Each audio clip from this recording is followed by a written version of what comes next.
সুপ্রভাত বন্ধুরা, শুভ স্বাধীনতা দিবস। আজকে স্বাধীনতা দিবসে ঘরে বসে থাকতে ইচ্ছে করে বলো? এখন আমরা একটা জায়গায় যাব। কোথায় যাব? চলো, আমার সঙ্গে চললেই দেখতে পাবে কোথায় যাচ্ছি। চলো। না, আমার বরটাকে নিয়ে কোথাও বেরোতে ইচ্ছে করে না। আধা রাস্তা চলে এসেছি, বলে মোবাইল নেইনি। এদিকে সকাল থেকে আমাকে তাড়া দিচ্ছে, তোমার যেন আর হয় না। হবে কি করে বলো? আমার মাছ আছে, পাখি আছে, এদেরকে খেতে দিতে হয়, কত দরজা জানলা আছে, এগুলো বন্ধ করতে হয়। স্টেশনে আসার সঙ্গে সঙ্গে গাড়ি পেয়ে গেলাম। কোথায় এলাম? এই দেখো, বেলুড়। স্পেশাল দিনে বেরোনো একটা আলাদাই মজা, তাই না? চলে এলাম আমাদের গন্তব্যস্থানে। কোথায় এলাম বুঝতেই পারছো। হ্যাঁ, ঠিকই ধরেছো, চলে এলাম মা ঠাকুরের জায়গায়, বেলুড় মঠ।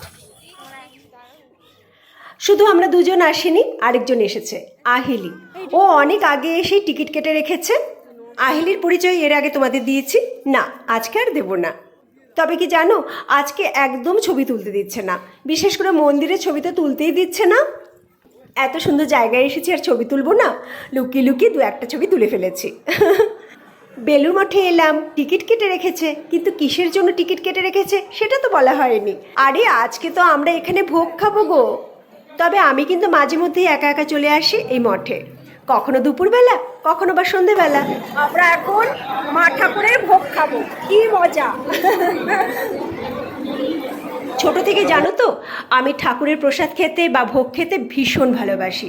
সে যেখানেই হোক, কোনো উৎসবের খিচুড়ি, মন্দিরের খিচুড়ি বা প্রসাদ সবসময় আমার কাছে যেন অমৃত লাগে। এরই মাঝখানে কতবার ভেবেছিলাম মঠে আসবো, ভোগ খাবো। আজকে আহিলির তাড়নায় মঠে এলাম, আর ভোগও খেলাম। কি যে সুস্বাদু, তোমাদের কি বলবো। অনেক খিচুড়ি আমরা খেয়ে নিয়েছি, মা একদম পেট ভরে খাইয়ে দিয়েছে। এবার বলছে বাড়ি গিয়ে রেস্ট নাও। আমার ছেলেটা এখনো বাড়ি ফেরেনি গো, ও রবিবার ফিরবে, খুব মস্তিতে আছে বন্ধুদের সাথে। ও এখন ভিডিও কল করেছে।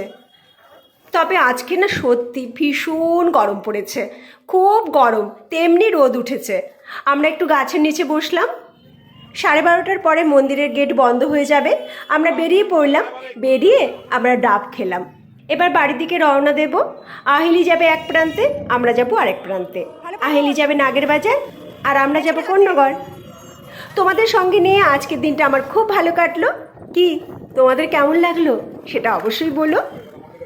আজ তবে যাই, আবার দেখা হবে কাল।